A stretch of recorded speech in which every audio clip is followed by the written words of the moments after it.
I would say that art is inherently political.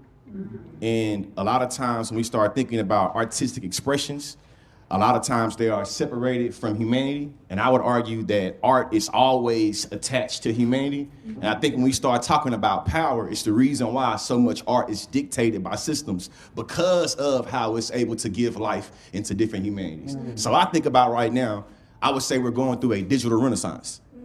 I've been thinking about what happened then, the Harlem Renaissance, and how black folks that was just doing poetry found themselves on watch lists by the FBI. So then I started thinking about all the various ways that art has uniquely invigorated a movement or how it gets commodified to make it what an institution says, hey, the way these expression happens, these expressions justify democracy, justify imperialism. So here I'm thinking about right now, we have a time in this country, we have a time in this world right now where the American empire is falling right before our eyes.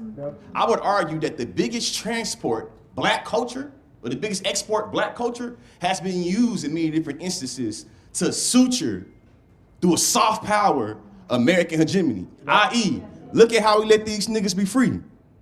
Them niggas used to be on a plantation. Now they can sing and now they can dance. Nothing can illustrate the luxuriousness of American reality by look at what we allow the niggas to do with this art.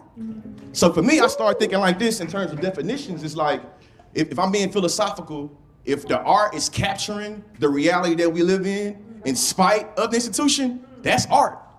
If the art is in resistance to the institution that we have in, that is art. I'm sorry though, I'm sorry. Listen, this part right here ugly though. If your shit not challenging that is propaganda.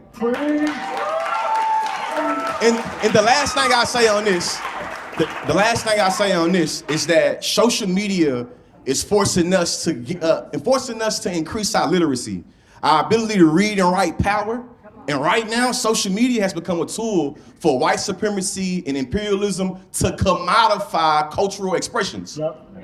So when we start giving these real structural analysis, and then they push back with some cultural weird shit, this is illustrating the commodification of how they've done art.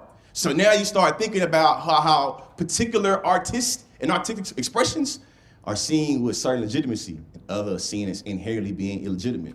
So right now, we think about Cuba, Venezuela, Palestine, think about all the various ways that these states have uniquely went against artistic expressions.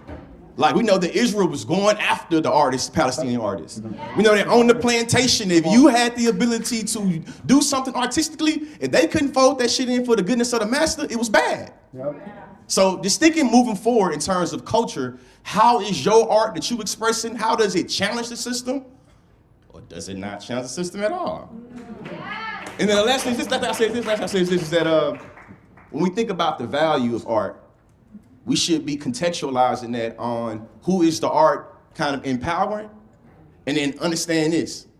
Every time we ask the European countries for reparations, they always look past all of the art that they have in those museums that they don't want to return. So when I'm talking about the inherent political value of art, hey, even though these are shit countries, these are civilizations that are below the development.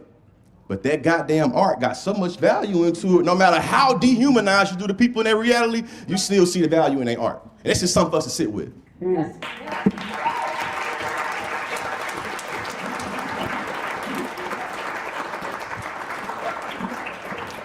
My God. Okay, I have two things actually to piggyback off of that. The first is you saying art is inherently political. Do you all remember when that guy, Neil Patrick Harris, Doogie Howser, when they asked him in was it Berlin Film Festival like a few months ago, it's like, oh, they asked him about what's going on in the world. And he goes, oh, I don't like being political. Art is not political. It's like, because of political art, he was able to marry the guy he wanted to marry. Because of political art, he was able to adopt the child he wanted to adopt. So it's total bullshit. It's total bullshit. And the other story I'm gonna give about stolen art, you all may not know this, Banksy, right? So you know the apartheid wall in the West Bank. So Banksy did some amazing art, and he has a few pieces on there. Israel, I'm not going to call them Israel, so don't tell me to. The manufactured state of Israel, people know what that is. The shitty colony. They ended up, that's what it means. They stole the Banksy from that West Wall, took it into the colony's museum. That's how much they hate art that challenges. That's how much they hate it. So that's why. So anyway, so that just reminded me of that. So on to question 2, which